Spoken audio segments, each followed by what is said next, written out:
Hello, MarkTaipi here. Did you know that Excel has an AVERAGEIF function but no MedianIF? Here's the problem. AVERAGEIF is a liar when there are outliers in your data. And an outlier is a value that is super high or super low relative to others. Imagine you are analyzing employee salaries and then one CEO's insane paycheck ruins everything. Think about that. You need the true middle value, not a misleading average. That is why we are creating a MedianIF sort of proxy function to avoid statistical bias when doing your analysis. Let's dive in. We have a dataset here of job titles and their corresponding salary averages. And again, it's a huge dataset of about 32,000 rows. We want to get the unique job titles there and calculate their median salaries. This median proxy function requires some understanding. That is why I developed an example here to demonstrate for us to understand. So we have student names there and their corresponding scores. So first of all, let's get the unique names of the students using the unique function. Because this list is small, I can just select. But if the list is so big, the best way to do that is to click Ctrl-Shift, page down to select everything like that. Click Enter. There are three unique names. The next thing is we want to look at all the instances when a given unique name is in the list. And also we want to see the corresponding score is not empty. Two conditions there. The first one, let's use this space to get the first condition. In this list, we want to see is it equal to Mark.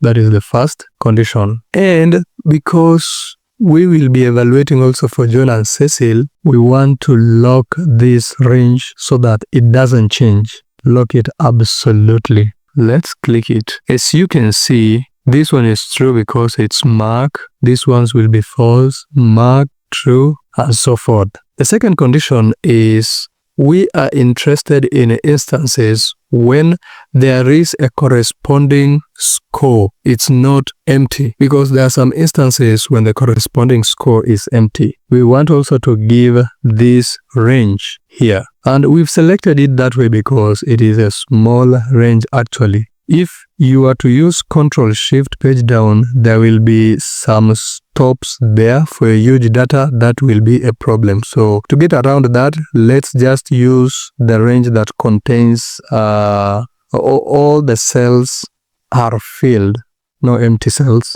So Ctrl-Shift down and then come inside there and change the letters to Y and also this one to Y. So that is a pro tip. And now we want to let's lock this one again absolutely, and these ones should not be empty. So this less than greater than when combined is a comparison operator that signifies not equal to, and two double quotes following each other means empty. That is the second condition. And as you can see, it is only false when these are empty and it is true when they have a value. Behind the scenes, true equals to 1 and false equals to 0. We want to multiply these two conditions, and for this case 1 multiplied by 1 will return 1. And any other false multiplied by true will be 0 because 0 times 1 is 0. So let's come to this second condition, copy it until this point, and then we want to multiply that here. So let's begin it with parentheses multiplied by Ctrl-V to paste the second condition there. and then it will return ones and zeros. Of course, one representing an instance when the two conditions are true. Okay, so we no longer need this one, so let's delete it. If this is the case, let's introduce an if function. If this is the case, open a parenthesis, then value if true, we want to return all the scores that are true for both conditions. So let's just return this score range, Control C, Control V. That is value if true. Value if false, let's leave it empty. Double quotes following each other mean empty. Close the bracket there, and as you can see, it has returned those values for Mark. We are evaluating for Mark in the first instance. Now, from these values now, we can obtain the median.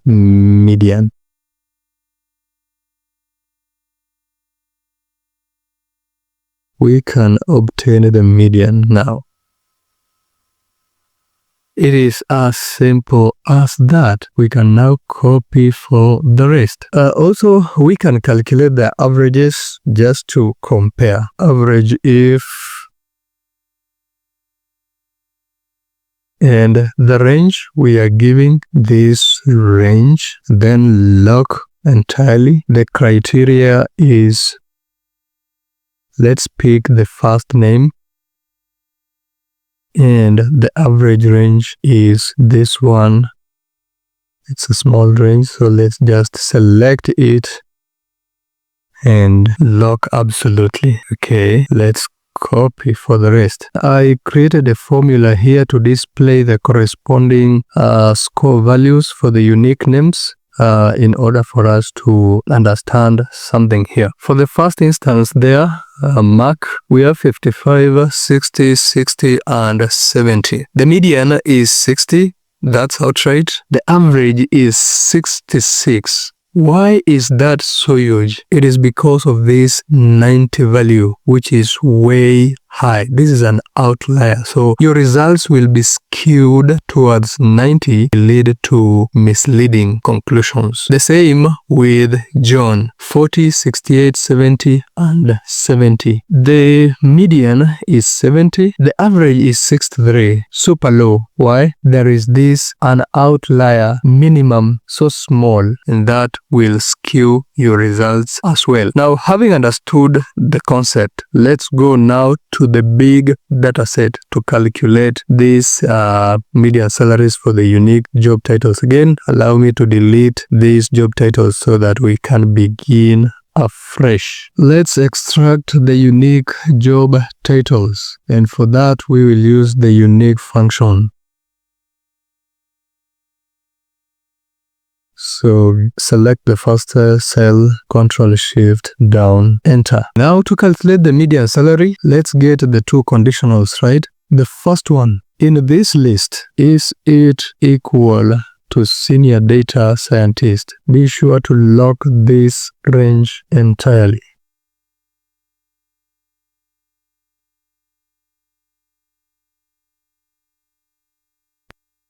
We want to multiply that with the second conditional, where we are only interested in the instances when the corresponding salary average is not empty. If we are to go the Control Shift down way, we will spend an eternity here. So let's copy this, paste it there, and only change the letter to select this salary average range, the entire of it. And again, the reason for this is to avoid the problem of stopping over when using Control Shift down way of selecting that. And this one, we said it should not be empty. It should not be empty.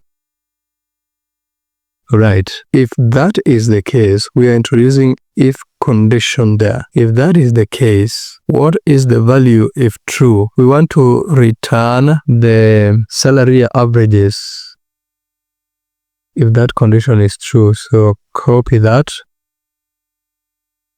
and paste it there. Okay. And value if false, let's return it empty.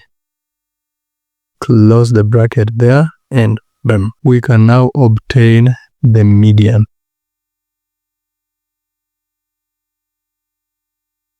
Close the parenthesis there. So we have obtained for the first one, and we can autofill for the rest using that autofill feature. Now we can do some formatting here. Go to Home tab, introduce the $sign, and reduce the decimal places. Alright, so was that not amazing? That was so amazing, and I enjoyed creating this one, and I hope you also enjoyed learning from me. If you're not part of the family yet, subscribe to the channel, and I will see you in the next video.